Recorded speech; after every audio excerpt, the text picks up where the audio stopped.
Am I the a-hole for wanting to tell my husband's sister where he takes her son whenever he's babysitting for her? Hear me out. My husband's sister Nicole had a difficult upbringing. Her parents kicked her out and disowned her and cut financial support off her after she refused to marry a family friend. She instead went to live with her late boyfriend, who passed away shortly after their son was born. My in-laws kept pressuring Nicole to let them meet their grandkid, and they harassed her to the point where she got a restraining order against them, and that's when they stopped. But they, including my husband, have been complaining about what a horrible thing she did and said that she broke the family and robbed them of their grandchild. My husband has contact with Nicole, and he started offering to babysit her son for her after she finally found a new job, and she's been grateful for this. However, he's been doing this ever since he started babysitting his nephew. He'd wait till she dropped his nephew off, then he'd get him into the car and drive to my in-laws' house so they could see him. He'd stay gone and come back 30 minutes before Nicole is expected to arrive. I didn't want to say anything at first, but then I couldn't stand thinking about how betrayed and hurt Nicole would feel if she found out. I told my husband what he's doing is wrong, since his nephew's mom did not consent to him to go to my in-laws' house. But he told me he's doing this for his nephew's sake and told me to shut the heck up and stay out of his family's affairs. This caused an argument between us. I told him if he doesn't stop, then I'd tell Nicole. And he said I would then explain that he didn't think it was fair for Nicole to punish his parents like that and ban them from seeing their grandchild. I told him this is serious because she has a restraining order against them and our nephew shouldn't be there. I insisted I'd tell her if this doesn't stop, but he said if I do that, I'd cause him to lose his nephew, and called me bitter and cruel for even entertaining the idea. He told me if I do that, then he'll let my in-laws know and they won't be happy with me. He urged me to mind my own business and stop trying to divide a family and condone Nicole's unjustified hatred for his parents. Now for the top comments. Not a-hole. Your husband is an absolute a-hole who is helping his parents to break the law. If I were you, I'd let Nicole know what is going on immediately and encourage her to call the police next time your husband takes her son to her parents. Let the law deal with them all. This right here, it's not a family matter, it's a legal one. Not sure how old the kid is, but he will say something to his mom one day.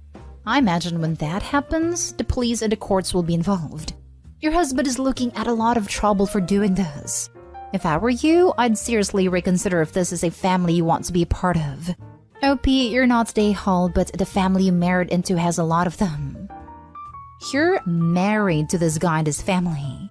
Tell Nicole and take her hint to get the hell out of this family. Not a-hole for telling her she deserves to know her son is being entertained by a group of people who despise her. WTF. Opie now knows her husband is perfectly fine with lying to someone's face and pretending to care about them to get what he wants. Is this a person you want to be married to? Why do you imagine you'd be exempt from this if he'd do it to his own sister? He doesn't seem to have a good opinion of women making their own choices. How would he treat you if your ideas differed from his? OP, tell Nicole and think long and hard about your own marriage. Whether or not he'd be mad is just the tip of the iceberg. What the actual hell is wrong with your husband and his family? Not a-hole, but it took you far too long to realize what's right here. You need to tell Nicole immediately. You also need to take a long, hard look at the type of person your husband really is. This, Opie needs to tell Nicole immediately.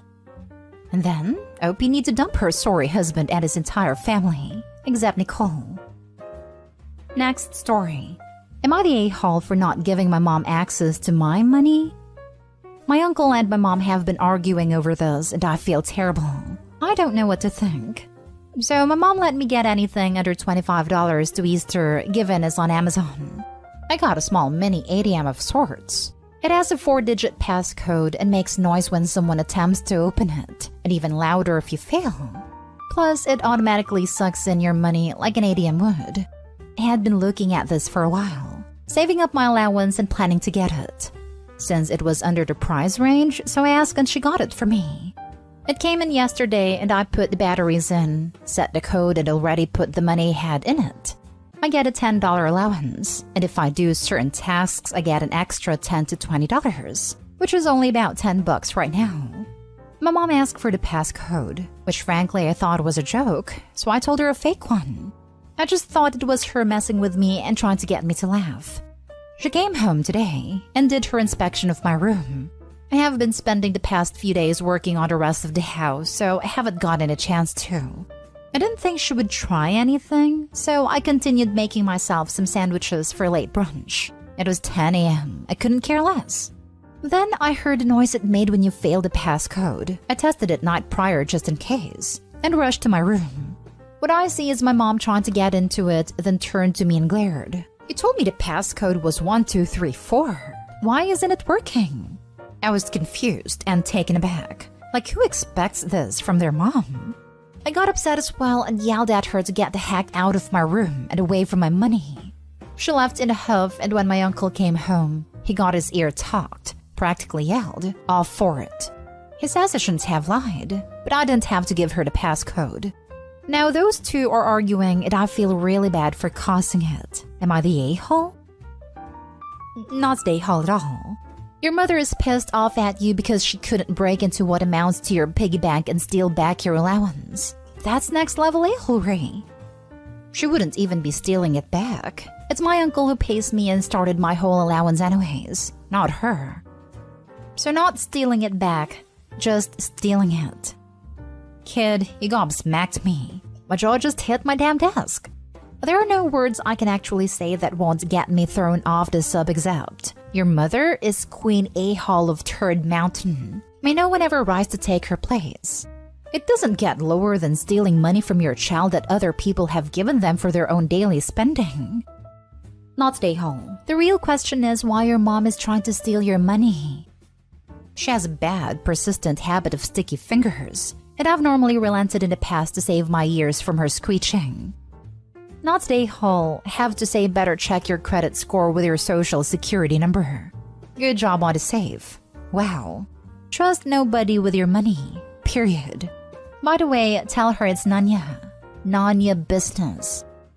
Luckily, I'm not old enough to have my own credit card or anything yet. Hence why I went with a piggy bank / money holder with a passcode. Next story is titled, Am I the a-hole for running away? My 20 female used to live with my mom, stepdad, and stepsister was the same age as me. When my mom married my stepdad and moved them in when I was 12, from the get-go, it was obvious that there was something wrong with stepsister. I won't even attempt to speculate a diagnosis, but she got really clingy, would throw tantrums, and pee herself if she didn't get her way. Also, she couldn't regulate her voice. It would just blurt whatever she was thinking and touch or take whatever she wanted. Basically, she has zero self-control or awareness. I talked with my parents about getting her into therapy and getting her a diagnosis, and I was scolded and grounded for bullying her, because that counted as bullying for them, so I never brought it up again. But she latched onto me and it ruined my life. Refused her own room, was put in every one of my classes. If I talked with someone else, she would throw a tantrum and pee herself at school, and I would end up having to take care of her. If I was invited somewhere and she wasn't, I wasn't allowed to go. The only thing I had was swim team because the coach took pity on me and allowed her to join, so I could participate. When I was a junior, I turned 18 and got access to some money left to me by my dad and grandparents. That's when I made a plan. I got a P.O. box and didn't tell the parents.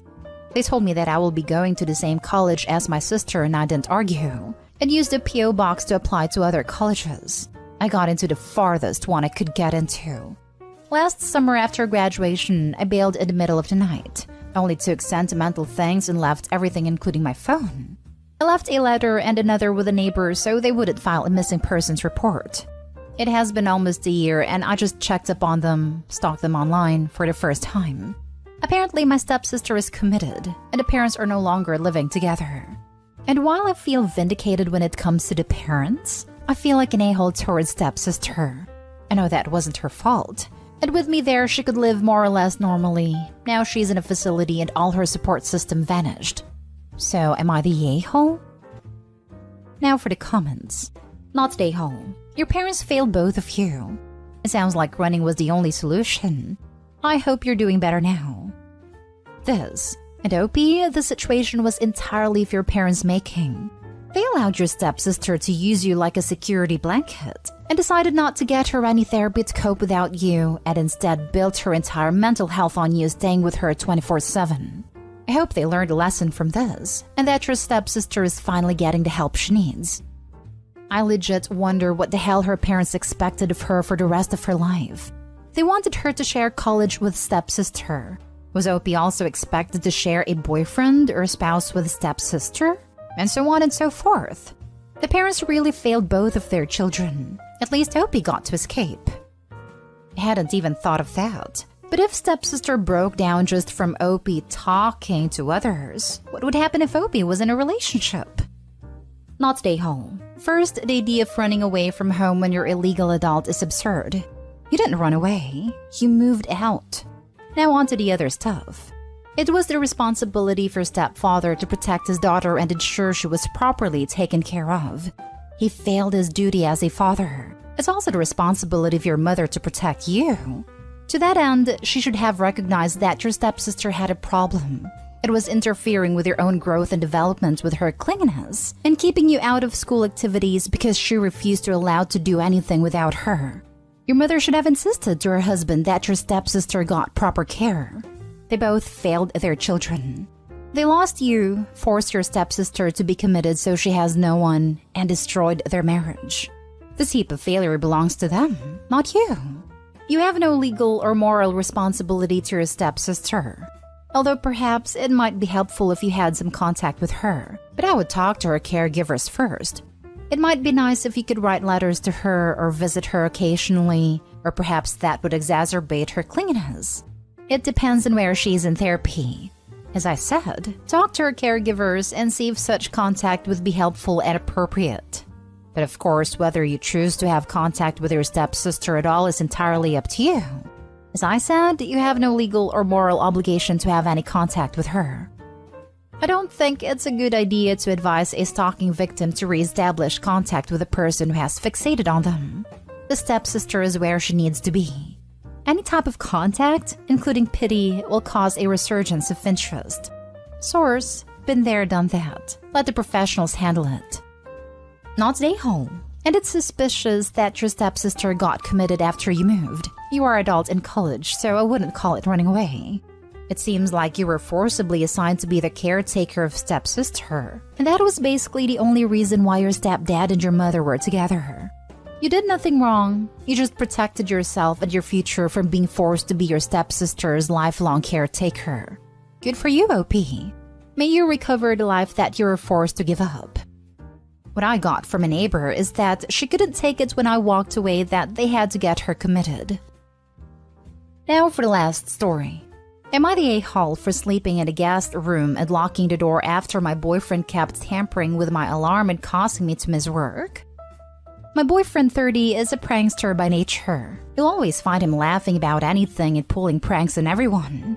He broke his arm 2 weeks ago because of a prank, and as a result, he'd taken time off work and is home all day. Unlike me, as I work long hours in a very stressful job. He started complaining about feeling lonely and asking me to skip work so I could stay home with him, but I refused. He started tampering with my alarm by waiting till I fall asleep, then take my phone and mess with my phone clock, causing me to wake up an hour later and missing a day of work. I'm a heavy sleeper and I need my phone alarm to wake up. He'd laugh at my reaction every time, then ask, "So, what are we doing today?" It affected my job, and when I learned that it cost me a potential raise because my boss wasn't happy with me, I just couldn't stand it and had a fight with my boyfriend. I moved a mattress and my stuff to the guest room and started sleeping there while the doors locked. He couldn't believe it and pitched a hissy fit about how distant I am when he needs me near. I told him until he stops tampering with my alarm and causing me to miss work, I'll just stay in the guest room for now.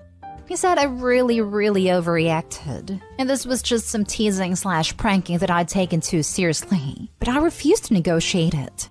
He begged that I move back, but I refused and told him he's being irresponsible and whiny over me having to work. He's fuming over this and been saying I'm making his recovery worse. Am I the a-hole? Not stay home, but you need to break up with this ridiculous person. He's endangered his own employment due to his pranks, and now is actively sabotaging your career. He's 30 damn years old. This is unacceptable behavior. Do you really want this person to be your partner in life? This is not the first time I've seen posts about people asking their significant other to just miss work or making them late on purpose. But WTF? The second my significant other or anyone else did that, they would be out of my life. This is livelihood. What kind of entitlement does this person come from to demand it for someone to miss work? Or does the rest of the world live in some magical universe where you can just skip work whenever you feel like it? So weird. Not stay home and get rid of this parasite OP. Literally, a rock would make a better partner. My boyfriend, 30, is a prankster by nature. You mean a-hole? All pranksters are a-holes by nature. Some of them just hit the joke right sometimes and not do too damaging pranks, so they're not be called out for being a-holes. But make no mistake that they are a-holes by nature. They feed off people's anxiety and misery. It's an abuse tactic. Get them to lose their job and the power balance changes. In this situation, OP is not a-hole at all. You have two people. And it's clearly written here. He broke his arm 2 weeks ago because of a prank, and as a result, he'd taken time off work and is home all day. And like me, as I work long hours in a very stressful job. OP takes her work seriously, like me, and her boyfriend is, as the saying, treats work like a fart in the wind. BF is bored, stuck at home, so he wants to be entertained. Boyfriend could have asked something like, "Hey, do you think you could take a couple vacation days and let's go do something?" Instead, he pranks her, assuming that she'll be super happy to miss work, like he would. I'm like OP and you, and would be pissed off if my partner played this game with me. OP's not there to keep her boyfriend entertained, but he seems to think so. That's not a prank. That is bullying. Dump him. You deserve better. Not the a-hole, of course. Sadists also hide their sadism under the guise of pranks.